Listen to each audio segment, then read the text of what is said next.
नमस्कार, आप देख रहे हैं हर तस्वीर में कहानी है और मैं हूं आपके साथ विभा उपाध्याय। कोरोना काल में कोरोना जैसी महामारी से बचने के लिए मास्क सबसे बड़ा और कारगर हथियार बन गया है। तो मास्क पर बने रंग बिरंगे मिथिला चित्र हर किसी का ध्यान अपनी ओर खींच रहे हैं। किसी मास्क में मछली तैर रही है तो कहीं फूल और पत्तों से हरियाली छाई हुई है। कोरोना काल में मिथिला पेंटिंग के ऐसे ही रंग बिरंगे परंपरागत चित्रों से सजे फेस मास्क हर चेहरे पर नजर आने लगे हैं। जैसे जैसे कोरोना का कहर बढ़ता जा रहा है, वैसे वैसे मधुबनी पेंटिंग की तस्वीरों से सजे मास्क की डिमांड बढ़ती ही जा रही है। तो मिथिलांचल के माहिर कलाकार फेस मास्क पर अपने हाथों से रंग बिरंगे चित्र उकेरने में जुटे हुए हैं। अभी भी सर डिमांड है, अभी भी फ़ोन आता है और व्हाट्सएप कॉलिंग से व्हाट्सएप थ्रू उनको में भेजा जाता है सर। उनके एड्रेस पर हर जगह, देश दुनिया में हर जगह भेजा जाता है सर जी। पिछले साल जब कोरोना की पहली लहर चली थी तो मधुबनी पेंटिंग का धंधा मंदा पड़ गया था। तब घर पर बैठे कलाकारों ने मास्क पर अपनी कला उकेरनी शुरू की। फिर तो मधुबनी पेंटिंग वाले मास्क देश और दुनिया भर में पसंद किए जाने लगे।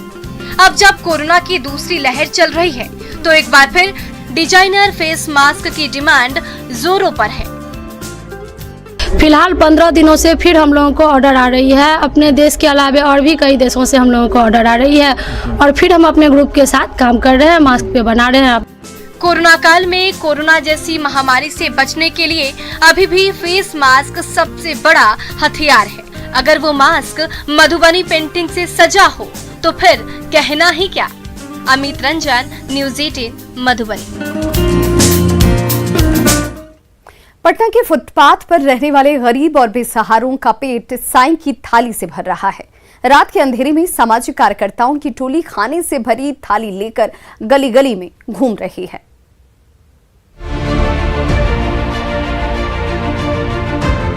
रात के अंधेरे में पटना के इस फुटपाथ पर गरीबों और बेसहारों की लंबी सी कतार लगी हुई है। दूसरों के सामने हाथ पसार कर भूख मिटाने वाले ये लोग कोरोना काल में अन्न के एक एक दाने के लिए तरस रहे हैं। इनमें कई लोगों को दिन भर न रोटी का एक टुकड़ा मिला है और न पानी की एक बूंद ही नसीब हुई है। पटना के इन्हीं भूखे प्यासे बाशिंदों के लिए वरदान बनकर आई है साईं की थाली।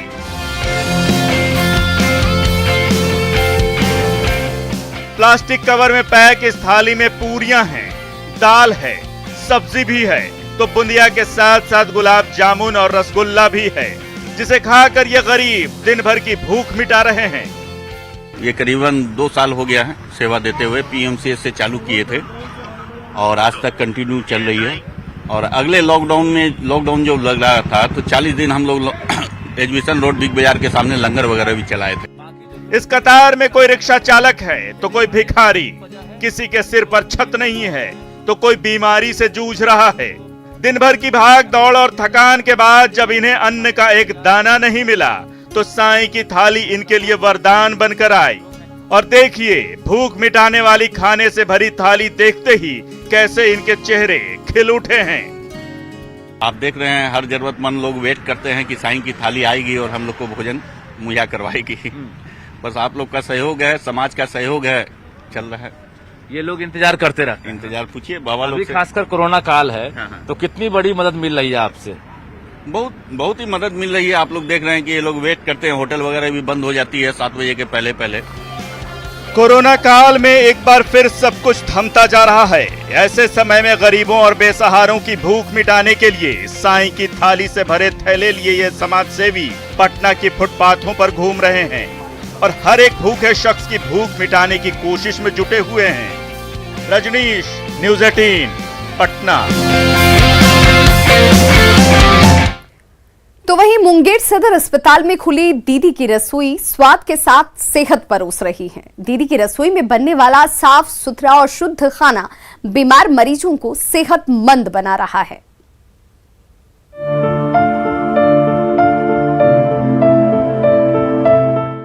गर्मा गर्म चावल, रोटी दाल, सब्जी, पापड़,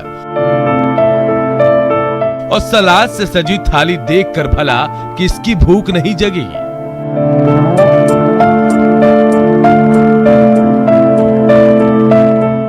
मुंगेर सदर अस्पताल की दीदी की रसोई में सिर्फ 40 रुपए चुकाकर आप सेहत और स्वाद से भरपूर इस वेज थाली का लुत्फ उठा सकते हैं। तो नॉनवेज के शौकीनों के लिए महज 80 रुपए में चिकन चावल की थाली हाजिर है। होटल और रेस्टोरेंट की तुलना में आधे से भी कम रकम खर्च करके आप दीदी की रसोई में स्वादिष्ट खाने का जायका ले सकते हैं। 22 जीविका दीदियां आपके लिए अपने हाथों से दाल और चावल से लेकर पूरी और तरकारी बनाने में 2 शिफ्ट में दिन रात जुटी हुई है।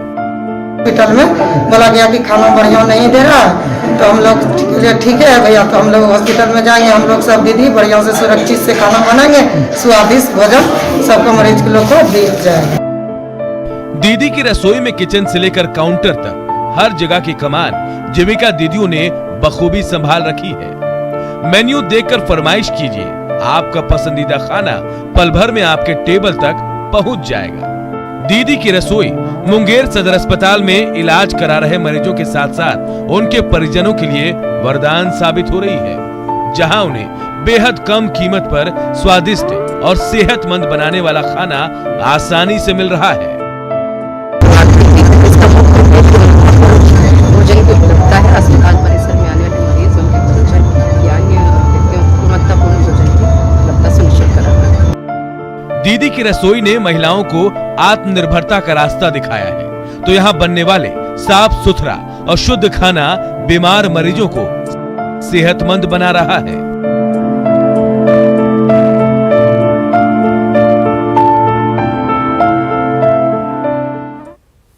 मुजफ्फरपुर शहर की बेजान दरोदीवार को मधुबनी पेंटिंग ने जीवंत कर दिया है। इन रंग बिरंगे चित्रों ने स्मार्ट सिटी की ओर कदम बढ़ा रहे मुजफ्फरपुर की तस्वीर ही बदल कर रख दी है।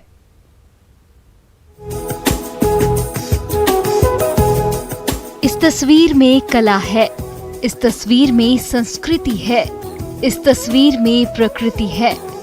भगवान कृष्ण की लीलाओं से सजी मुजफ्फरपुर शहर की हर दरोदीवार हर किसी को अपनी ओर खींच रही है। मधुबनी पेंटिंग के माहिर कारीगर अपने हाथों से कहीं यदुनंदन की रास लीलाएं रच रहे हैं, तो किसी छोर पर प्रकृति के खूबसूरत रंगों का नया रूप दिया जा रहा है। मिथिला पेंटिंग के रंग बिरंगे चित्रों ने मुजफ्फरपुर के कमिश्नर दफ्तर की दरोदीवारों में नई जान सी फूंक दी है। यहाँ पे स्मार्टनेस के लिए मधुबनी आर्ट में जैसे फिशमैन है, राधा कृष्ण हो गया और ये सन हो गया, इट मीन्स की सूरज हो गया, ये इन सब चीज़ों से हम इन वॉल्स को डेकोरेट कर बर्ड बना रहे हैं। अच्छा, मधुबनी पेंटिंग का बर्ड। क्या दिखाना चाहते हैं इससे आप? हरियाली दिखाना चाहते हैं, स्मार्ट सिटी है तो मुजफ्फरपुर खूबसूरत बनाना चाहते हैं। ये सब करने का मकसद ये खूबसूरत लगे, हम जहाँ रह रहे हैं वो जगह हमारा खूबसूरत लगे। किसी दीवार पर खुशी से नाचते और झूमते गांव वाले नजर आ रहे हैं, तो किसी दीवार पर बेटी की डोली निकलने का जश्न झलक रहा है।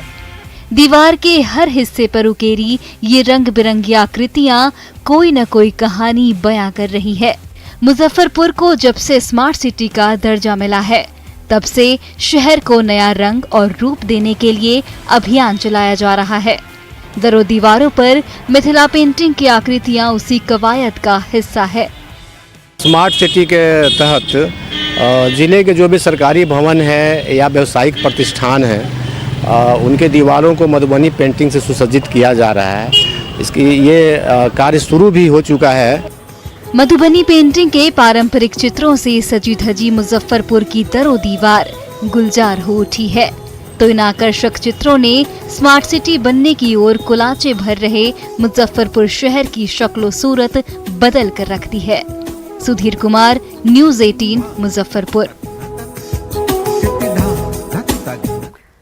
घाटशिला के काराडूबा पीएससी की एएनएम सुबोधिनी बेरा कभी घर नहीं जाती। अस्पताल में दिन रात ड्यूटी करने वाली ये एएनएम एक साल में अकेले 399 मां को मातृत्व का सुखद एहसास दिला चुकी हैं।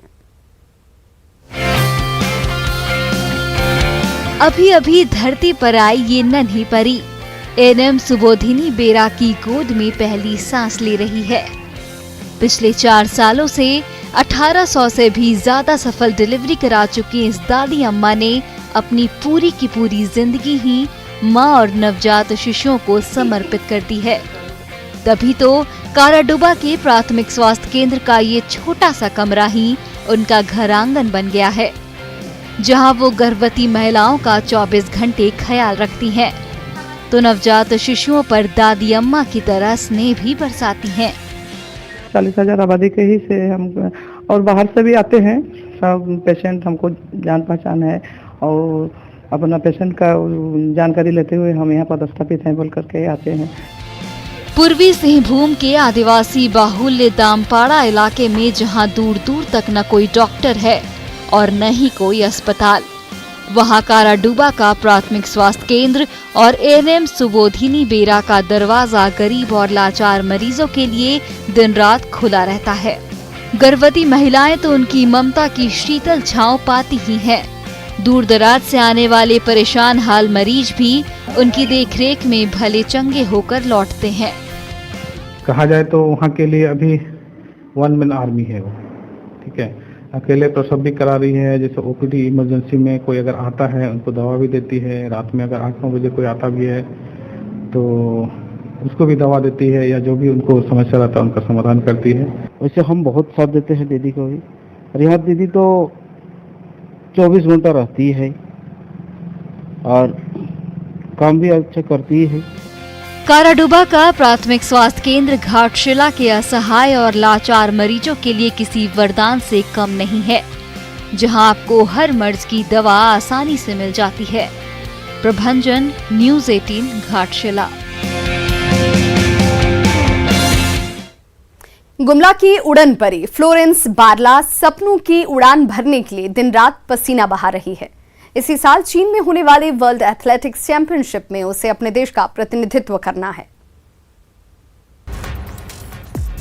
फ्लोरेंस बारला जब पैरों के जोर से हवा से बातें करने लगती हैं, तो देखने वाले देखते ही रह जाते हैं। लेकिन हौसलों और जुनून के दम पर झारखंड से लेकर देश भर की प्रतियोगिताओं में मेडल और तमगों की झड़ी लगा देने वाली गुमला की ये होनहार बिटिया आज 2 वक्त की रोटी के लिए तरस रही है। मिट्टी के इसी छत के नीचे माँ और 6 भाई बहनों का भरा पूरा परिवार रहता है, तो घर का खर्च चलाने के लिए बड़े भाई को महाराष्ट्र में मजदूरी करनी पड़ती है।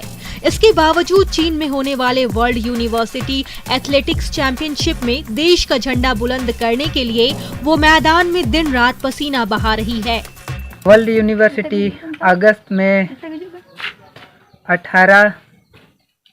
16 से 18 2021 को चाइना में आयोजित किया जाएगा। उसके लिए अभी से ही तैयारी कर रहे हैं। गुमला की इस उड़न परी की राह में एक के बाद एक कई मुश्किलें रोड़े अटका रहे हैं, लेकिन अपने जुनून और कड़ी मेहनत की बदौलत रास्ते की उन तमाम अड़चनों को दूर करते हुए झारखंड की ये होनहार बिटिया अपने लक्ष्य की ओर बढ़ती चली जा रही है। तो उसके इस सफर में उसके कोच भी उसका पूरा साथ दे रहे हैं। मुझे इतना अच्छा प्रैक्टिस दिलाया कि वर्ल्ड यूनिवर्सिटी ट्रायल में 400 मीटर में पहला स्थान और 200 मीटर में दूसरा स्थान प्राप्त की। इसका श्रेय आशु सर को जाता है। गुमला की ये उड़न परी अपने सारे सपने पूरा करना चाहती है। देश और दुनिया भर के एथलीट ट्रैक पर अपने कदमों से उड़ान भरना चाहती है, ताकि झारखंड और भारत की दमदार बेटियों का लोहा हर कोई माने। रुपेश भगत, न्यूज़ 18 गुमला। खूंटी की ग्रामीण महिलाओं की जिंदगी में खट्टी इमली ने मिठास खोल दिया है। कभी महज 10 रुपए में बिकने वाले इमली के दाने अब इमली केक के रूप में चौगुना मुनाफा दे रहे हैं।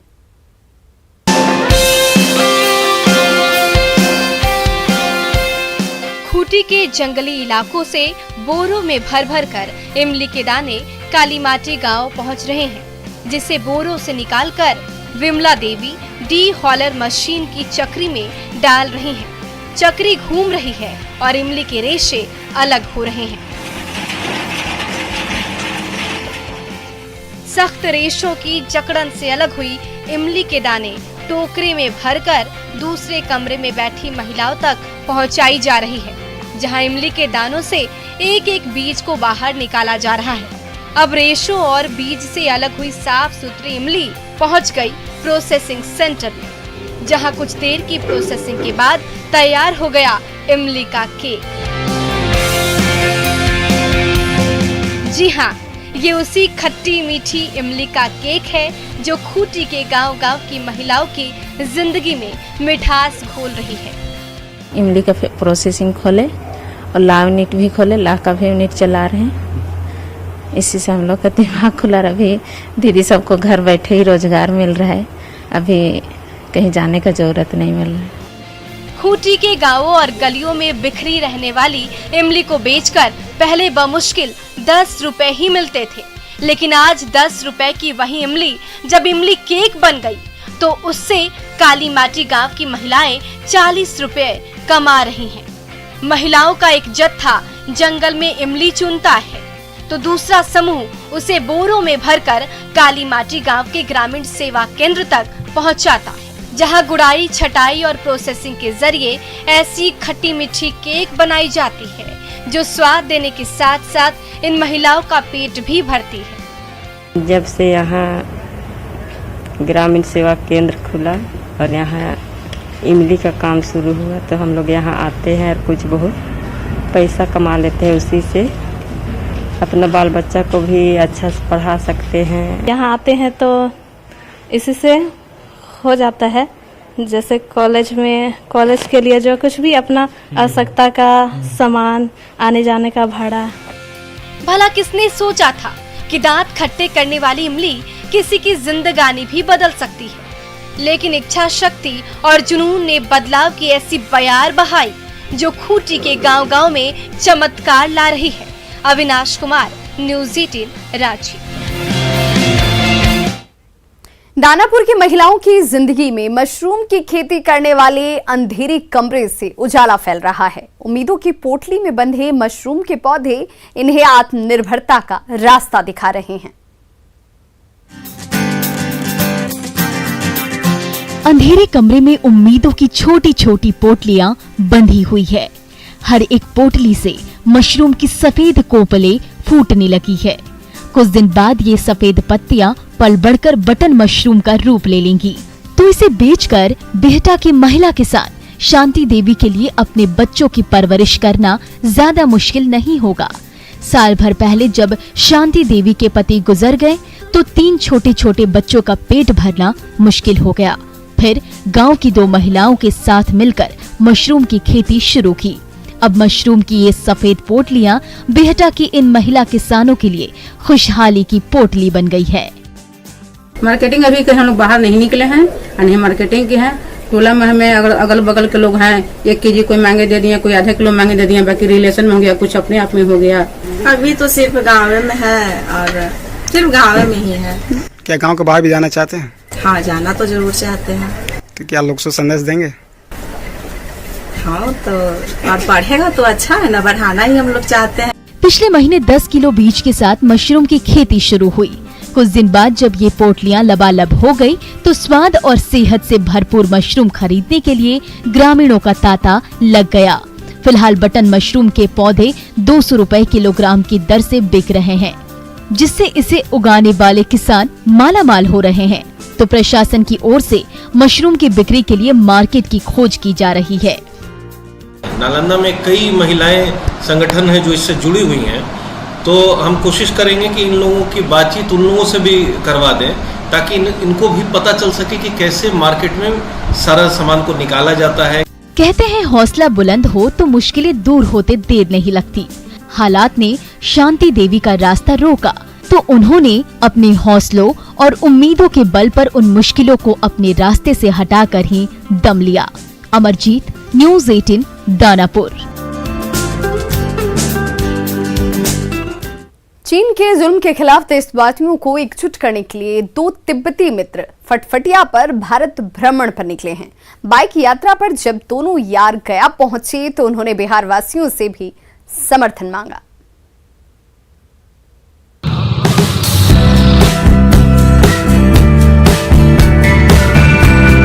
Until we cross the border. फटफटिया पर सवार 2 जिगरी यार निकल पड़े हैं हिमाचल प्रदेश से कन्याकुमारी की यात्रा पर। मकसद है पूरी दुनिया को तिब्बत और तिब्बत के बाशिंदों पर चीन के जुल्म सितम की कहानी सुनाना। मार्च महीने में दोनों ने धर्मशाला से अपना सफर शुरू किया और तब से देश के अलग अलग हिस्सों में घूमते रहे। 3000 किलोमीटर से भी लंबी दूरी नापकर जब दोनों तिब्बती यार महात्मा बुद्ध की ज्ञान स्थली बोध गया पहुँचे तो तिब्बती मंदिर में उनका गर्मजोशी के साथ स्वागत हुआ। दोनों मित्रों ने बिहार वासियों से चीन में बने सामानों का बहिष्कार करने की अपील की। चाइना के खिलाफ हमें ज्यादा से ज्यादा हमें कैंपेन चलाना है, चाहे वो बॉयकॉट चाइना गुड्स हो या मेक इन इंडिया हो या कुछ भी किसी प्रकार का भी हो, लेकिन ज्यादा से ज्यादा। एक बाइक पर तिब्बत का झंडा लगा हुआ है तो दूसरी बाइक पर आन बान और शान के साथ तिरंगा झंडा लहरा रहा है। दोनों तिब्बती मित्रों ने दोनों देशों के झंडों की शान बरकरार रखने के लिए संकल्प ले रखा है। निभाने के लिए दोनों जिगरी यार साथ साथ देश के अलग अलग हिस्सों में घूम रहे हैं और देशवासियों को जगा रहे हैं। जैसे बॉर्डर पे हमारे जवान जितने बलिदान दे रहे हैं अपने, तो हमारा एक सिटीजन होने के नाते हमारा भी एक कर्तव्य बनता है कि हम भी अपनी तरफ से एक योगदान करें। जुनून और उत्साह से लबरेज दोनों तिब्बती यात्री हर सांस में तिब्बत की संप्रभुता की प्रतिज्ञा ले रहे हैं तो भारतवासियों से भी अपने अभियान में साथ देने की अपील कर रहे हैं। एलन लिली, न्यूज़ 18 गया। और चलिए अब आपको खगड़िया लिए चलते हैं, जहां के बोरना गांव फलों के राजा आम के स्वागत के लिए बेताब नजर आ रहा है। गांव में चारों तरफ फैले आम के बागीचे में आम के टिकोले फलने और फूलने लगे हैं। तभी तो बोरना गांव को मैंगो विलेज भी कहा जाने लगा है।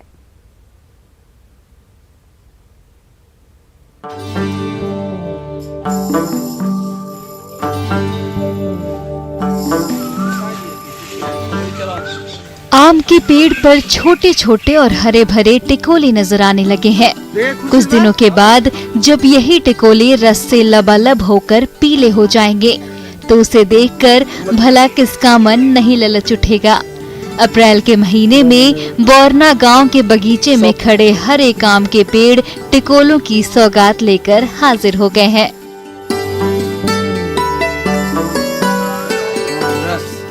कहीं मालदा फल रहा है तो किसी पेड़ में जर्दालू के अंकुर फूट रहे हैं।